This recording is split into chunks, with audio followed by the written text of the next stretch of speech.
Oh, hey, everybody. I didn't know. Yeah, how's it going? I'm John, and this is the Boring Dads of Jax, episode 5 with Nelson or Nell What's or up? Nelly. He likes Nelly. He's quite a good rapper. What's up, man? How's it going? What's going on? I didn't know that this was actually called the Boring Jax Dads. Is that what it is? Or Yeah, Boring Dads of uh, Jax? the Boring Dads of Jax. Yeah, I'll it's fit right in. yeah, I'm kind of leaning into the whole like I don't know if I'm gonna have like stimulating content to go with, so we're just gonna keep plowing through. It's perfect. It's perfect. Yeah, dude. Did you ever watch, sorry to like jump in, but did you ever watch Kill Tony? Yeah, man, I love Kill Tony. I haven't watched a lot of episodes. And I'll tell you the reason why is when I started watching it, they had someone up there that just like bombed bad, which is like, stomach turning. And they got him up there and Yeah. they're asked and they're like, hey, what's really interesting about you? And the guy had like nothing to say. And for some reason that like stuck with me. Like, I think if I was up there, I could say nothing interesting about me. So the title works really well for this conversation. It kind of does. Yeah, now that you say that. Yeah, dude, Yeah. I'm in the same boat. Like I always end up shoehorning in stuff about like jujitsu and rugby and like my wife being a musician and stuff like that, but it's like has been stuff. Jujitsu's not, but yeah, dude, I love Kill Tony. I've like it's so cool. I have so much to say about it. The whole like it's the new like New York, like the Yeah. comedy scene, the way comedy is progressing, the way it's Mm. kind of like finding its roots in bullying and stuff like that, but like everybody's in on the joke. Like people be like, "Oh, that's gay" or whatever. And it's like everyone knows it's not, right? You know what I mean? So, but it's Yeah. also funny that that's I don't know, that's the joke that like Shane Gillis, for instance, would say. It's like it's not funny, but it's funny because it's not funny. So I I also can't love the watch it. bomb clips. Yeah, you can't watch Yeah, it. no, I can't watch it. It makes me feel like so uncomfortable. I feel so bad for those people. But like good for them. Good for them. We Yeah, tried to do, this is so stupid, but we did 5 minutes of stand up for Christmas. It was just me, my bro. wife, my mom and dad. It was terrible. First off, you don't know like how long 5 minutes is. Like I got up there and just bombed for like a minute and it felt like it was a full 5 minutes. I was asking, I was like, all right, how close am I? And they're like, you got 4 minutes and 15 seconds left. It's terrible. Uh, So the people that can Nightmare. go up there and do it, like kudos to Yeah. them. I couldn't do it. I dude, it's like that and cardio, like stand up and cardio. Time is just warped at that point. You're like, how long have I been on this Stairmaster? 2 minutes. Yeah. Yeah, man. I practice sometimes like still like a child. I'll practice in the mirror. I practice in the mirror for two things. If I have a the beginning of a speech like for work, if I'm like, Uh, hello everyone, my name is John Horton, and I'll like go through, my like initial opening. And then I'll do that with stand up because somehow I have this thought of like maybe one day, someone will pull me up on stage and I got to do my type five or whatever. have you done stand up? No, dude. Oh, okay, okay. I was No about to say, way. like, I'm too uh, scared. I couldn't do it. they Because do like it in what if you Mayport. bomb? Yeah, I know. I've wanted to go, but my friggin' kid, I have to take care of him. So no, it's I been couldn't do it. I would love to go with you sometime, man. I love comedy, like stand up. I've been to a couple shows and it's just been a blast. And like, especially if we sat in the front and I don't know, maybe they'd like do some crowd work and make fun of us. That'd be a lot of fun. Easy targets. That's what I was saying, dude. Like totally easy targets. Like they could guess all of our stereotypes. Yeah, yeah, yeah, yeah. Yeah, man. I have a joke, and I've had to like kind of update it because it's pretty raunchy, but it is like a real thing. But I couldn't never do it in 1 minute. It's like too much build up time. I have noticed that when I do workshops at work, I've gotten funnier and funnier over the years, and I've realized it's because like I'm actually like testing out jokes and material and stuff, and there's consistent laughs with most, a couple jokes that I'll do consistently, and so it's kind of making me think like, oh well, maybe if I had like 5 stories that I could tell, I could eventually turn those into like those are the jokes, and I just tighten them up more and more. So I don't know. You Do do you, it. I'll come watch. I I don't think appreciate I could that. do it. Yeah, just whatever you do, man, don't laugh, you know? Yeah. Yeah, right. Right. I think there's a craft too to like making up dad jokes as well. Because I'm pretty good at that. Pretty good at making up the dad jokes. So do you want to tell a joke? Do you want No. to tell? No, No, you that would don't? go terribly. I have like one joke in my arsenal and it's not good. Okay. So I'll abstain. I'll abstain. Okay. All right, cool, man. Well, I But like if you the got Florida one, room. What's that? I said if you got one, shoot it out there though.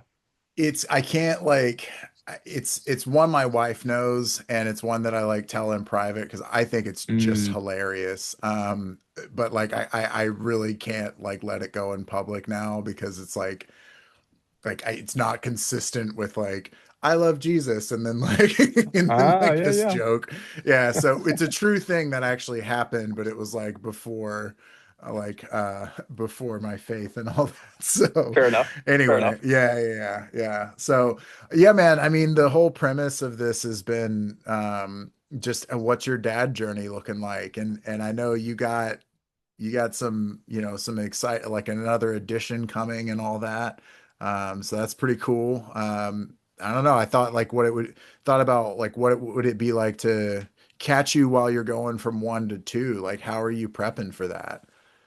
Yeah, a lot of antibiotics and vitamin C and stuff like that. We stay sick in our household. It is just nonstop. And I'm getting over pneumonia currently. So it's Whoa. yeah, I've never All had it. right. So this has been a fun experience. My daughter has it too. Oh, But yeah, dude. it's been fun. We're really excited. We're doing a couple months, and you know, I don't know if we're diving into it too quick, but I don't Jump think a in, lot of dude. stuff changed like right out the Mm-hmm. gate. Obviously, like your time goes away completely, and Mm-hmm. I know a lot of people say like, you never know how much time you had until you had a kid. That's true. In fact, a lot of stuff that people say and you're always kind of blow off, most of it's spot on. But definitely I got more I think selfish for the right reasons and being like, Mm-hmm. okay, if I'm going to spend time anywhere, I want to do it with the family. And Yeah. it's strange, right? So like all of us is like a cohesive unit. We take time individually, but it's like Mm-hmm. few and far between. But like the weekends are family time. It's not like we're going out and playing golf or any of the stuff that you used to do. It's really just one Mm-hmm. cohesive unit, which has been really fun. And it's just crazy to think, like, my daughter is just turned 3. I think they say like you spend 90% of the time with your kids up until the age of 18. And I'm like trying to do the Yeah. math. I'm like, wow, if that's the case, I've kind of, you know, killed off 15% already 3 years, Dude, it's and just like nuts. it goes so Yeah. quick. Um, Yeah. but it's been good. You learn a lot about yourself, which has been fun. And you you, you kind of find out what your flaws are really quick, and you get Yeah. to learn your patience. But no, all in all, it's been great. I'm excited for when you have another kid, you kind of get excited to see what they're going to be like and their Mm-hmm. personalities. So we're on pins and needles here.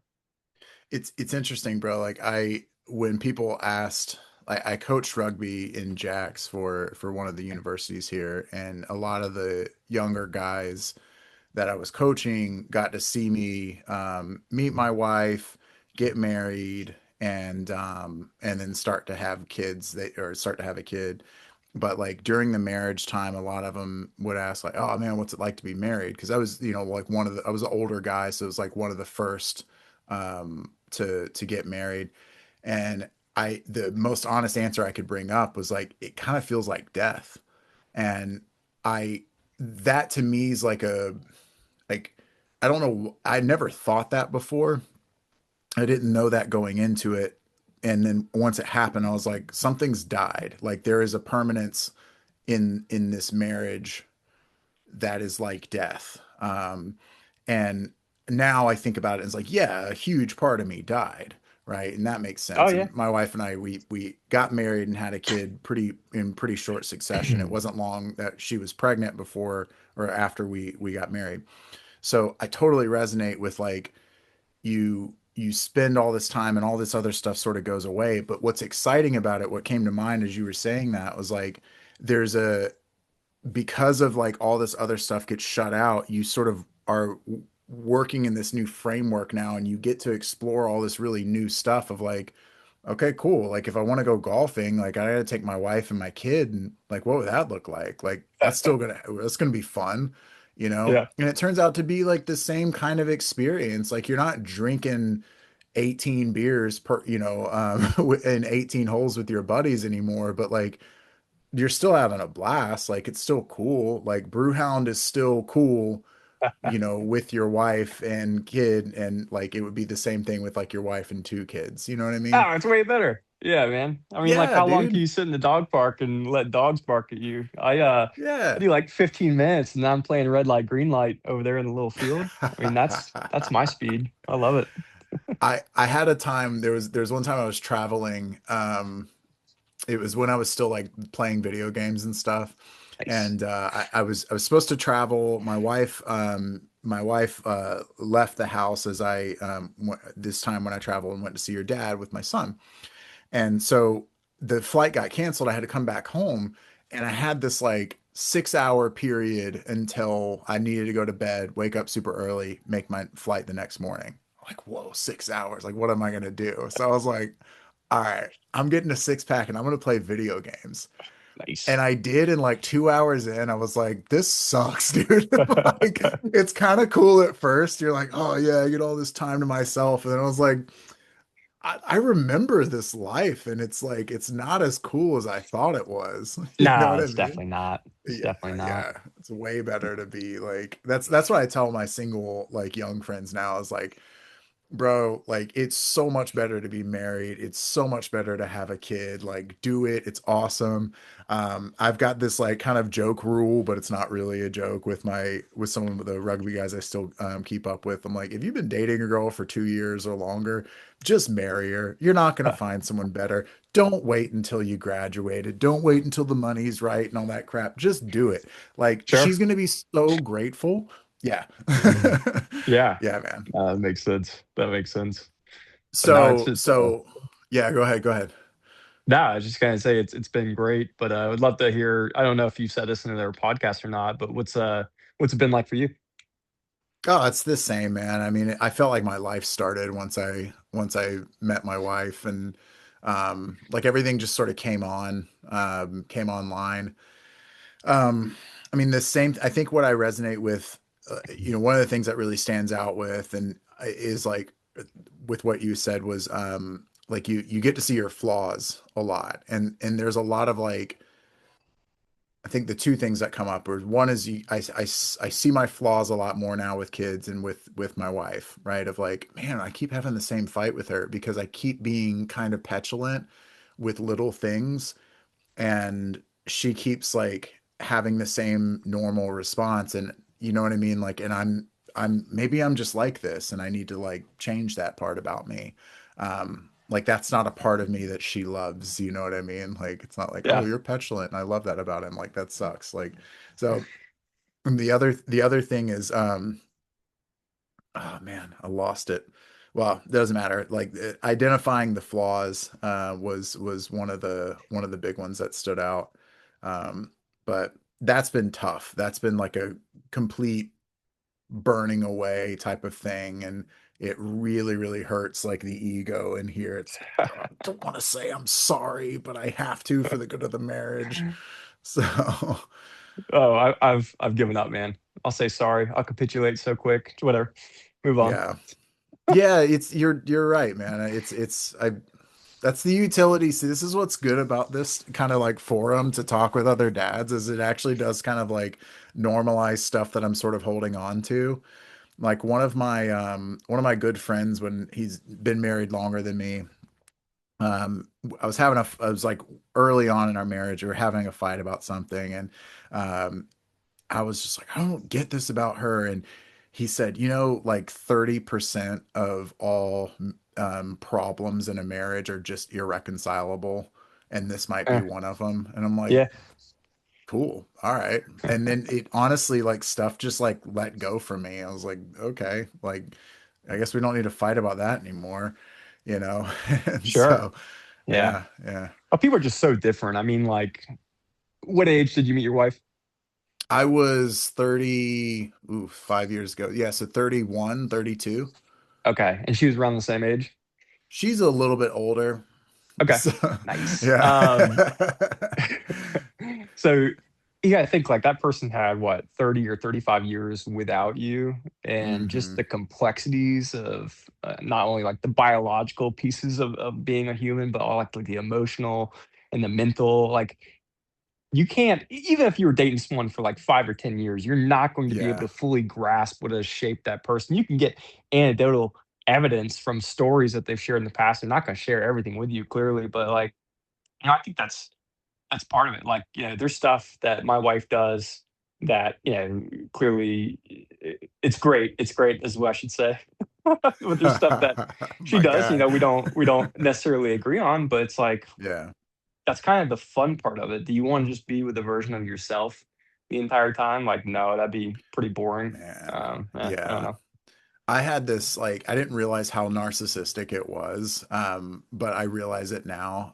Like I had this dream when I was single and infinitely wise, that I just wanted a clone of me. Like I just wanted the girl version of me, and that's who I was trying to date. And that would have sucked, dude. Like my wife is not me. Like we have similar elements to each other. Like we're both really extroverted and we can both kind of like put on a show and that's fun, but like everything has a trade-off and stuff like that, but like she's so different than me, in good ways. Like we share our values. I think that's something where you really need to like have a great deal of compatibility. And for those of you, if anyone's listening to this and you're dating, like you need to make sure that your values are aligned. Like I definitely believe in that. But in terms of like just quirky stuff like personalities, things like that, like a lot of times it's like as long as you're not too different, um then I think it does make it a lot more fun, you Yeah, know. absolutely. Absolutely. Yeah, Yeah. value's a good one. Money is another really good one. Okay. If you can't agree on money, not necessarily Yeah. like, where you want to be, but like how do you view money? Do you use it as a tool to hmm have fun? Do you view it as a tool to get where you want to go? It's like, in my past experience, it's the couples that tend to fight about that kind of stuff that tend to really have rough patches in life. And I was lucky to where I found someone that kind of had a similar upbringing and relationship with money, and hmm I think that's really helped out quite a bit. Yeah, same. I've also like my wife's very responsible with money, and it's very like Dave Ramsey type responsibility. Yep. And my parents were like big Dave Ramsey folks, right? So they, pretty conservative fiscally with stuff, and we eat out a lot more than we did as a kid, than I did as a kid, but like still generally trying to like penny pinch and like save a dollar here and there, and that adds up, and it's awesome. Let me ask you this, dude. Okay, so if people are like, one question that I have is like, what questions would you ask like dating? Like if like a guy is listening to this and they're like, all right, I wonder if this can like help me with dating or something like that, because I want to be a dad, husband and dad eventually. Like what questions would you ask to understand like financial compatibility? Yeah, I think the big one is like where do you want to be? And what I'm trying to get at is like, what do you see the next 10 years look like? And if you're dating someone and it's like 2 weeks in, don't drop that bomb. But like as you're I getting don't know, man. pretty serious in a relationship, like, what's life look like for you in 10 years? If they're like, oh, I want to be living at the beach and be in a 4 bedroom right on the water, or like, I want to be driving the nicest car, and like you're not jiving with that type of lifestyle, I think that's, I wouldn't call it a red flag, but maybe a follow-up question is like, okay, what makes you want to have that life, hmm right? Because that second question is what's going to uncover what their real belief is with money. Like, do you want to have a life to where you're trying to show your neighbors, how much money you have? Because that's a recipe for disaster. Or are you trying to, you know, in 10 years I want to be in the same house and be able to kind of be financially comfortable because I tell you what, being mortgage poor and being able to just kind of pay the bills here and there, it's stressful. It's Yeah. stressful. Yeah. So it's always the follow-up questions that I think get you the answers that you want, not the face Absolutely. ones. Absolutely. Yeah, I mean, like, I can certainly see like asking someone like, tell me about your expectations financially. Because I think dating in your 30s, it turns more into a job interview. Like the first couple dates are a job interview. Whereas dating in your 20s, you get to kind of like you have a little bit more time and things like that. But I guess that all depends on how quickly you're like, no, I'm 25, I want to be married by 28. Like I need to start taking this stuff really seriously and dating really seriously. But I can imagine someone asking like on a date, I can imagine myself asking like, tell me what your expectations are financially. And they say, well, modest, and it's like, okay, so the follow-up question, just to your point, well, what does modest mean? Well, I mean, I think like a nice car, like a full-size Suburban would be great. And like, yeah, like a small house, like something like, 3, 4,000 square feet, something. It's like, all right, relax. Like that's different. But that was Yeah, something right. my wife and I like really agreed on, right? Like right away. Like she had a great career and she's like, I love my career. It's awesome. I love making the money and all that, but like I want to have a different life where I stay home. I said, okay, like we're not gonna be dual income. And is that cool? And she's like, yeah, it is. What's cool about it is like she's never pressured me to make more money because we're always living within our means. And I mean, I feel like we're really blessed and all that. Like but like there's just not like we got aligned with that really early. And that was super helpful and it's led to a lot of really good easy outcomes versus like the friction that like, oh gosh, now we're married and we should have talked about this before. Oh yeah. Nah, perfect perfect sense. I mean, that's got to be a bombshell to be married to someone and kind of find out like, obviously what you were saying earlier, your actual human values differ a little bit than your material or monetary values clearly. Mhm. But I just think it's worth taking your time and figure out, who you want to be and who you want to be with, and those difficult questions kind of come into play. Yeah, dude. I think writing stuff down really helps as well. Like there was multiple iterations of me writing down like what are my values? What are my anti-values too? Like the things that I don't like that not just like personality quirks in people, but like I don't like rude people. Yeah. So like rudeness was something that I would kind of like find myself recoiling from and yeah, so now we're like this hyper polite family that sometimes has problems with assertiveness and that's the trade-off. So Yeah. Here's the test. Here's the two tests, right? How you treat the waiter or waitress. Okay. But that doesn't matter because this is the real test. Do you take your shopping cart back and put it? yes, dude, my guy, bro. One of the first big words that I taught my son was anti-American. And it American. was in the context of me taking the cart back. Like it was right when he was first starting to talk. He had just learned a couple words and stuff. And I was like, can you say anti-American? He said anti-American. It's the freaking cutest thing in the world. But it was like what we do here in America is we take our carts back. Like that's what we do. So, and I love this. I love this concept now. Like living at the beach has been awesome in the sense of like staying put in one spot and building the community, seeing the same people Sure. over and over. And we're like 4 or 5 years in now at this Nice. point. So like we see you randomly and your team at different places because we go to the same places and I'm doing that with my other friends too.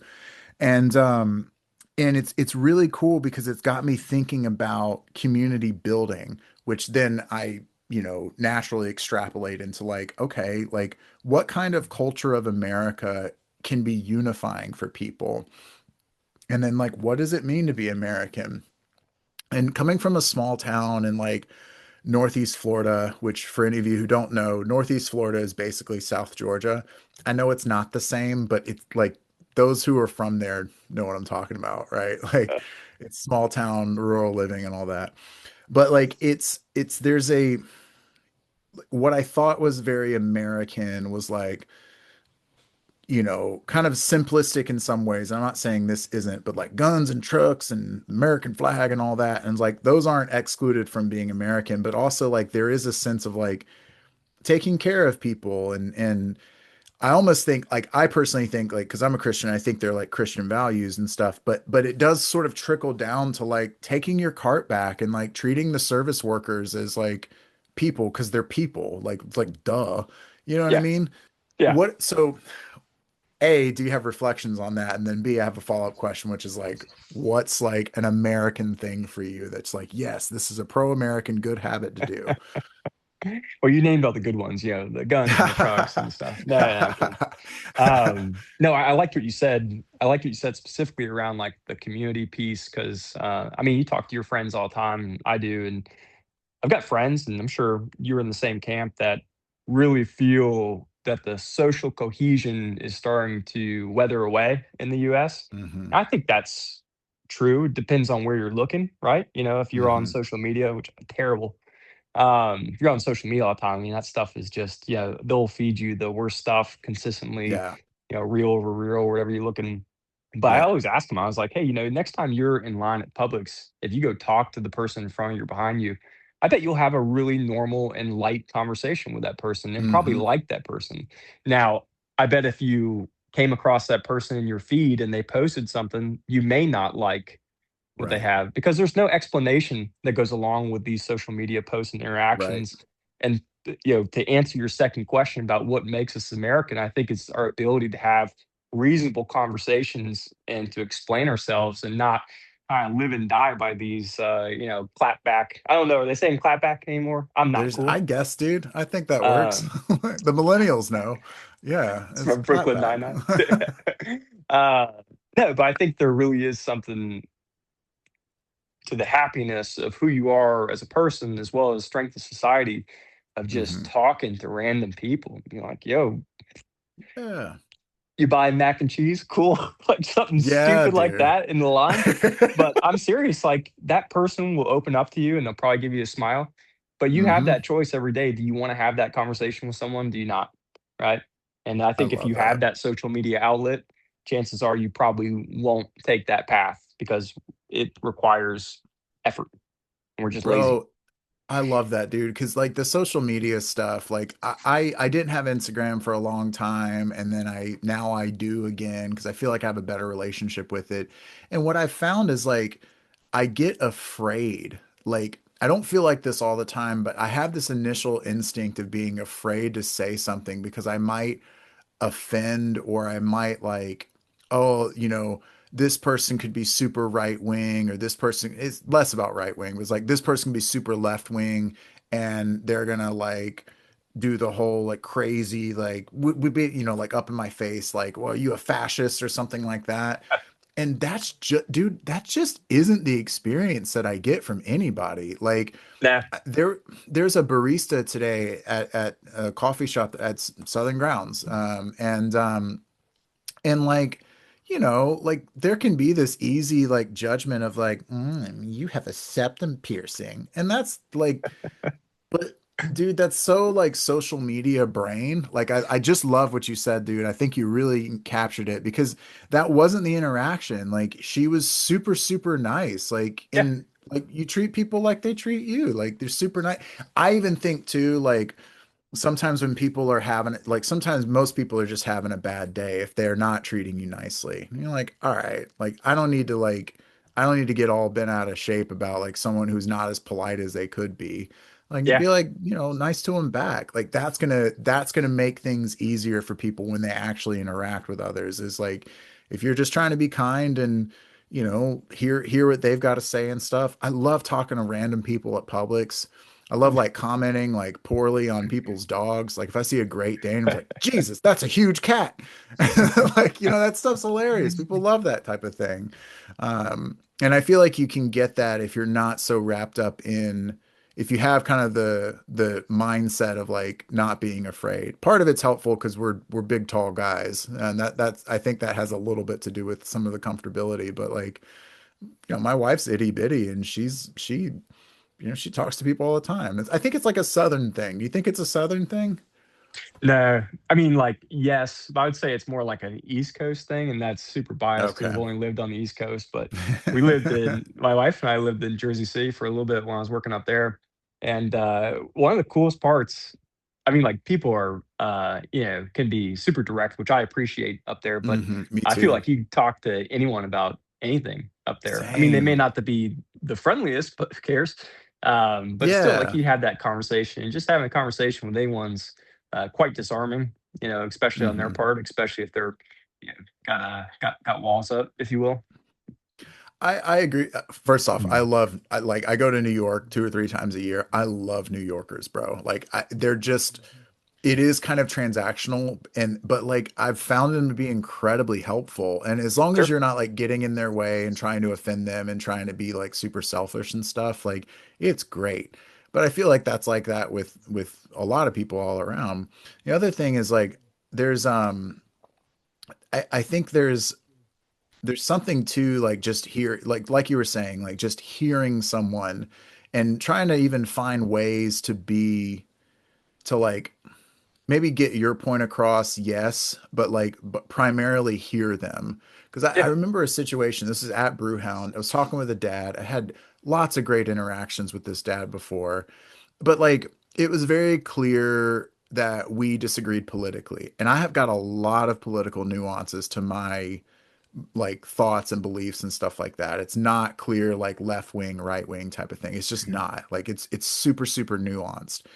And he was saying stuff that I disagreed with, but like what I was trying to do was partly find like where we do agree and find like the moral common ground that he Right. was talking about of like, oh, well, this guy's talking about like care and harm. He's talking about like this group of people are being hurt and like that's kind of sad. And like, yeah, I can dig that. It's kind of sad. Like I can be along with that. And it made the conversation so much more pleasant.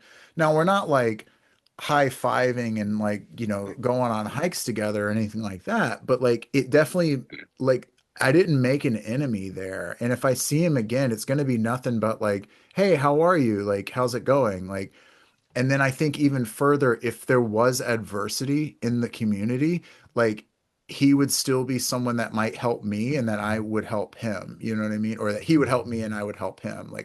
Sure. So I think that's part of like the community mindset is like hearing people and all that. I don't mean to talk too much, but yeah, I was just kind of working through that idea. I'm loving what you're saying, dude. This is great.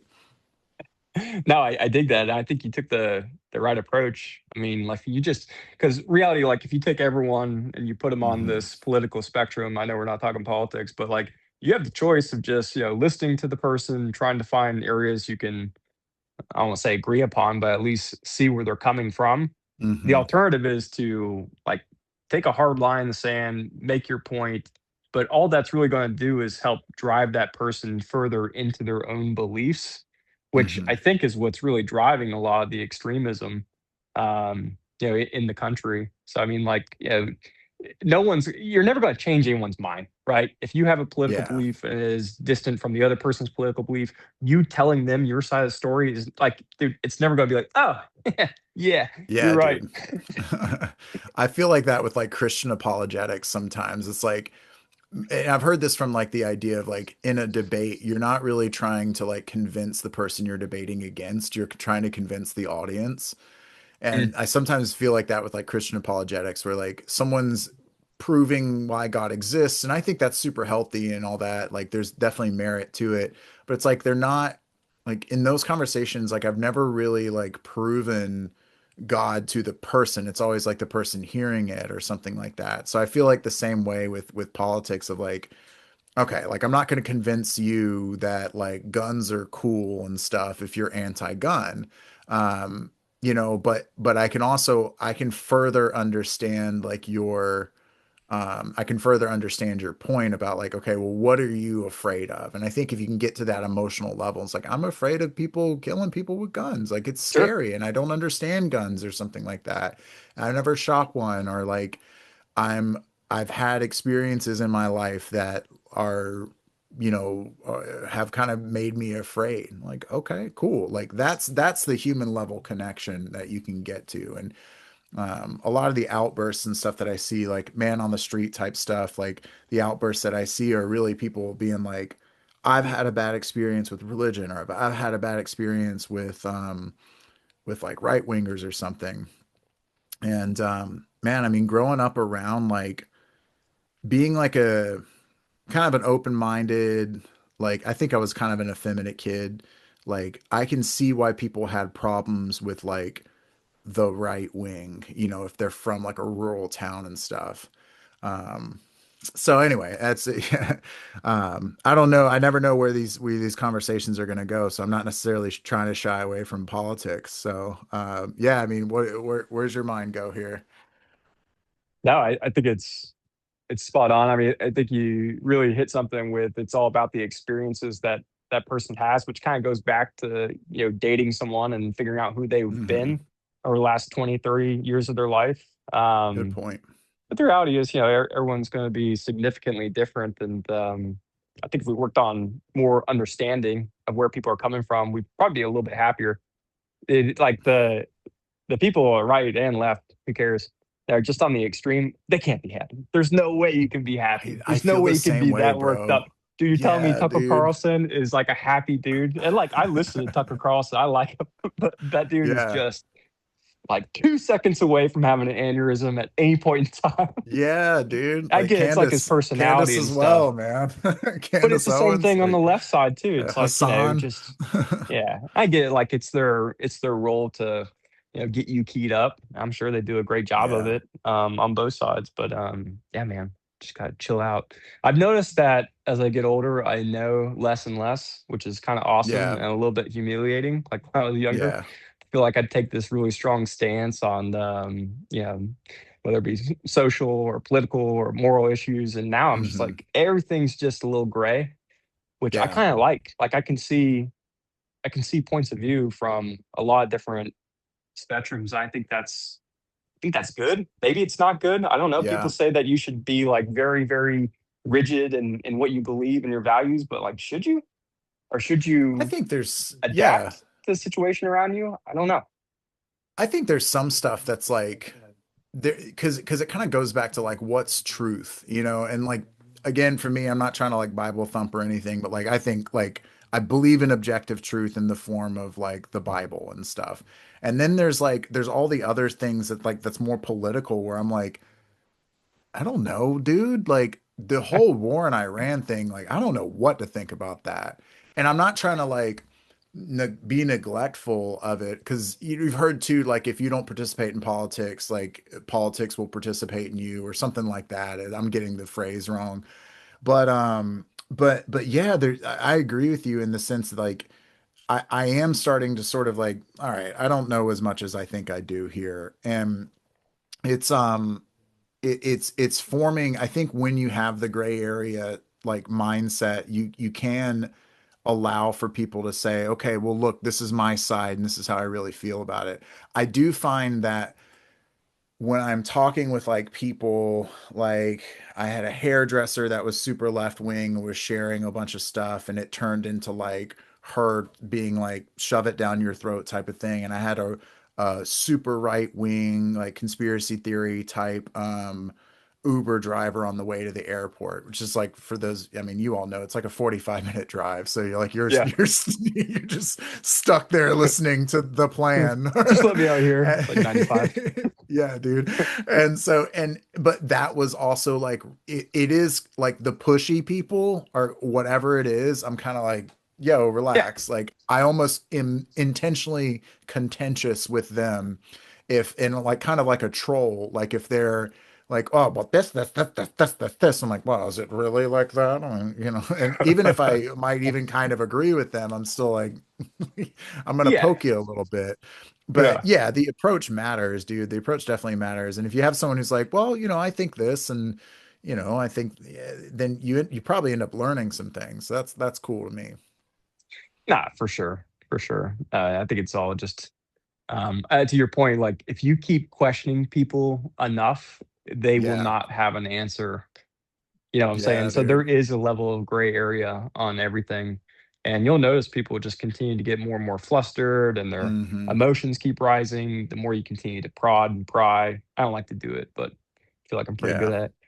Certain times it's okay. Yeah, yeah, Like yeah, it's yeah. like definitely situational. Yeah. Sure. Um, Yeah. all right, let me ask you this, dude, because I love the dovetailing and all that. And I'm curious, like, are there ways going from one child to two children?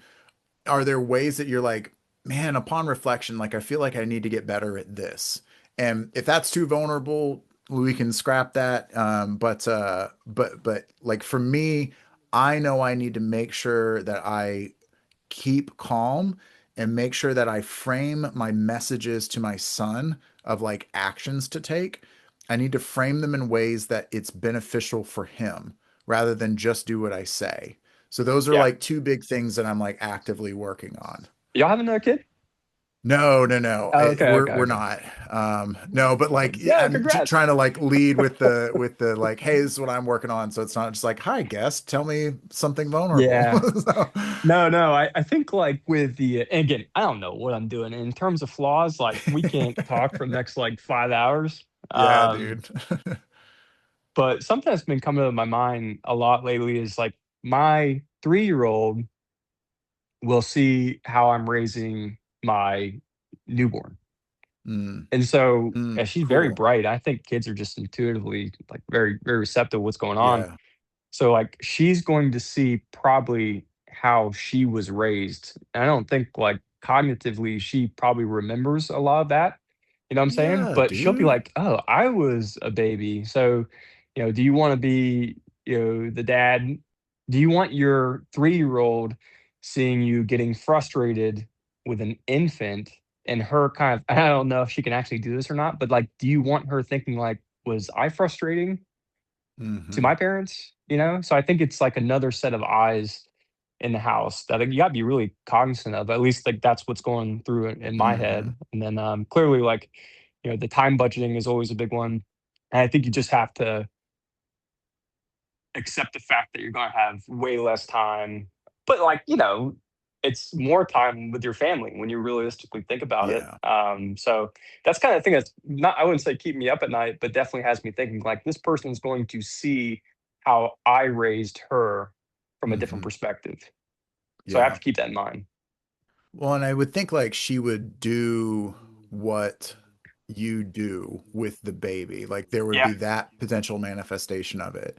And then one thing that comes to mind too is like a silver lining is like, I mean, you're a humble guy. Like you're open to your wife being like, hey, you could have that could have happened better or something. And that's been such an that's ace in funny. the hole for I would say probably for us, I could say collectively, like, because when our wives I don't know this about you specifically. I know I've gotten that you're humble, but I haven't like your wife has not told my wife like, oh yeah, I talked to Nelson like this and given, like, but like my wife has will do these postmortems on certain things. I'm like, I screwed up there. Like the other day I yelled at my son. It felt like a legitimate thing, but like I shouldn't have yelled. And I was like, we don't yell. Like I shouldn't have done that. And we kept going through this good cycle of like, hey, daddy yelled, that wasn't right. I'm sorry. Please forgive me, that type of thing. And so I guess just what I'm saying is like if you've got the humility there, then you get to adapt in real time and you're not stuck with that same way of like, ooh, or that you're not stuck with the same way of doing of like raising the second like the first in a bad way. Sure. Yeah, yeah. So I think humility is a big factor there. Pride in like your decisions of like, hey, I'm proud of myself. I have conviction in my decisions for like leading the family, but I'm also humble to know when I need to change and pivot and stuff like that. Yeah. And just taking like a minute for yourself. Not saying like to go have fun or anything, but to, like take a minute and regroup. Because, dude, like Hmm. I've definitely been in situations where the temperature is rising, and you're a second away from exploding and yelling and stuff like Yes. that. But like if you just divorce yourself from the situation, my wife is really good about that. Go take a minute, blah blah blah. Okay. Cool. It helps. It helps. Yeah. Appreciate you calling me humble. I don't know if that's accurate, but I'll take it. Well, I'm inferring it from I guess from the conversations we've had in the past, and then from you're certain. I don't see prideful and arrogant like at all. I see some agreeableness, but not pushover. So yeah, I mean, I'm sort of inferring humility and in there. But dude, the man, what a hack, right? Like go take a minute. Like if you can receive that super well and you're not offended by it, I that is such a good hack for me because I do get like I it's so weird. I didn't know I was like this until I got married and had a kid. You know what I mean? They're like, whoa, I'm a little histrionic, you know what I mean? Like I gotta chill out with that stuff. But now like I know there's I don't do it all the time, but if I say it enough, I know I will do it. Like where I'm like, where my wife and I are getting heated, and I got to be like, I need to take a break here. Like I need to Yeah. just go. And if she'll let me do that, then usually I can like pray about it, come back, and like be better. But that's an even a better thing too, is if you're able to receive your wife being like, you need to, I'm not liking what's happening right now. You need to you need to bounce for a minute. Yeah. Yeah. Yeah. Oh, in the moment, you're like, do I? Oh But yeah, she's always yeah. right. And listen, I'll give it to her too. Because and like to your point, would you call it histrionic? Histrionic, yeah, yeah. Dude, bring the vocabulary down significantly. Um, if I'm Dramatic, feeling bro. It's just if like I'm being feeling dramatic, you know? histrionic and pedantic, that, but Dubious like words at best. if you if you put yourself in a situation where you have like this very tiny human being just nonstop yelling at you, like anyone who is sane is going to have their temperature rise. So I think it's just Yeah, normal, but yeah, it is how you respond. And my wife's really good about like doing research and finding out like why is the kid doing this? Well, they're doing it to get a reaction out of you. So like as much as you want to like blow up and yes. they're waiting for it. You got to deprive Dude. them of that satisfaction. It's you versus this kid, okay? It Yeah. is you versus your kid. Yes. No, So I'm I've kidding. talked to, I mean, I've got a lot of dad friends, obviously, but one commonality between all of them is their wives are like little graduate school research assistants, just like looking stuff up. And it's come to a point now where I'll say something that's like against what Dr. Becky says or like something, something else. And to me, it's like, I've had years of psychological training. I've got a master's degree in psychology, like, and my wife will be like, well, yeah, I mean, what research says that? And I'm like, it's not research. It's like a whole body of psychological science around like reinforcement and punishment structure, structures and stuff. But then like, I see the fruits of like how our son is when one particular thing is like staying calm. Yeah, I think that's like a thing. Like we gotta be calm. Like it's way sure. better than freaking out. Because he's a lot better now years later, because he's 3, like he's a lot better like with things. He doesn't have really big tantrums. They might last, 30 to 60 seconds or something like that. And we just stay calm. And I find it a lot easier on my heart because it hurts my heart to yell. Like it hurts my heart to like not to lose my cool, you know what I mean? To not stay calm. And it's a lot easier to just like long out, exhale, breathe through it, that type of thing. But Yeah, so funny. The researching wife thing. I'm cool with it. I don't like it Me too. when I hear like, oh, it's from this influencer online. Like that's where I'm kind of like, Same. okay. Same. Like what's your I mean, source? Is it yeah, Insta? exactly, Yeah. exactly.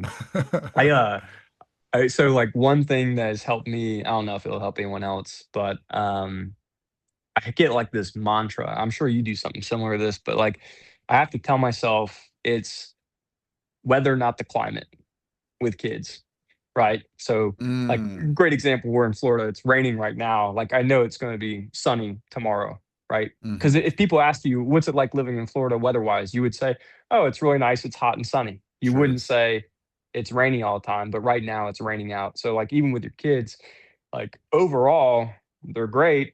They listen, they're a lot of fun, you love them to death, but you're going to have Hmm. tough times. And those tough times is the weather, but it's not indicative of the climate. I love So that. it's kind of like a mantra. I use it for just about everything nowadays. I love that, dude. That's great. Well, and you got to keep that in mind too. The first 6 months, right, of a kid's life is like, all right, like this is and I did not know that. Going back to something you had said earlier, like all of the parenting advice that ends up being true, that's something that I just leaned into as a new dad was like, okay, everything everyone's ever said about a kid that's usually positive, not like, well, you know, kids just change your life and they're just a bunch of money sucking little scumbags or whatever. It's like, aside from that group that just is bitter about things, like all of the kind of stereotypical advice and old, wives' tales, adages type of things, those were all true. And I leaned into it. And those were like, it made things a lot better. Like, you're not going to get any sleep. So don't expect to get any sleep. I'm like, okay, sounds good. But like, I feel like that's something that the first couple years of or the first couple months, this is weather, this is not climate. Yep. Like, this isn't always going to be like that. You can get through it. Just breathe through it. Eventually they will fall asleep and eventually you will get sleep and it'll be better. And then, then you won't. Um, Yeah. Right. yeah. Anything else, man? I mean, I guess we can kind of like wrap up a bit, but like anything else, you would share? Like what else is on what else is on the docket?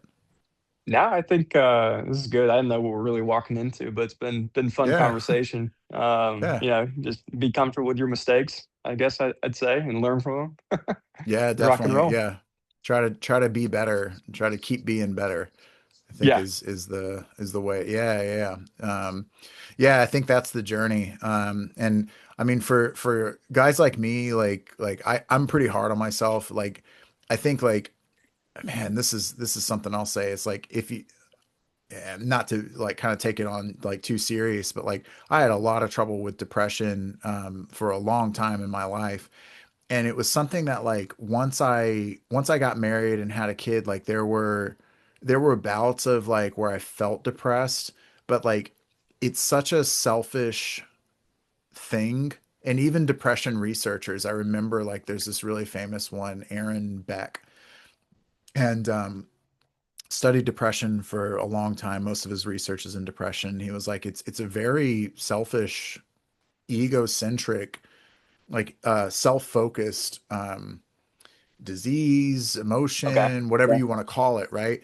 And so, like, it's, which is to ultimately say, like, the common wisdom is like, you don't get to wallow as a dad. You don't get to wallow in your own self-pity anymore. Like, you don't get to like wallow in your mistakes. It's like, so yeah, learn from your mistakes. Like, you can't, like, you 100% are going to screw up. You're just gonna do that. When it happens, it is better. I love your mentality of like, I'm sorry, like, just have that flow of humility of like, okay, yep, I've screwed up. Like, tell me how I can get better. And I would extend it further to, this has been something I'm learning recently. Do it irrespective of your wife or your other party apologizing with you. Just like, own your thing, take that extreme responsibility, or extreme ownership, as like Jocko Willing calls it. Yeah. It's like, this is all my fault. I screwed up. I'm not going to let that crush me, and I'm going to get better and take responsibility and move on. Yeah, Yeah. Now cool. that makes sense. I like it. I like it. All right. Well, I never know how to end these things. I'll say thank you for taking time out of your day to do this, dude. I appreciate it. We're gonna probably try to go to the block later. Now, I Nice. don't know if it's not Yeah, raining. it's gnarly Yeah, out. we're gonna check it out. We haven't been there, but I hear they have like killer food and there's a whole like AstroTurf situation, and we wanted to do it like today on off hours instead of Yeah. like Friday on crazy hours. So, No, that's smart. We went and there was a line around yeah. the block, so we're gonna give it a few months. Oh, okay. For Oh, ending these really? things, you should just shut it off. Like, don't say bye, but like at Well, some point, just like cut off the just feed. That's clip it. it. Yeah. Well, I mean, you think I No, should I'm do saying it as a like joke, like but just mid like, sentence or so? yeah, like mid sentence, just stop it. Hey, that's the end of the pod. That's it. That's all. That's in of this episode, episode 5 of the Boring Dads of Jax. Thanks for making it here. Unless you're, someone who like skipped all the way to the end just to see the outro. But hope you like it. Do whatever you want. You don't have to like it. In fact, don't like this. Don't like it. Don't subscribe. Don't comment. How about that? How about that? Don't do any of that stuff. Okay. Especially if you're driving, don't do it. Thanks. See you on the next episode. New videos every single time my wife shames me into making another video.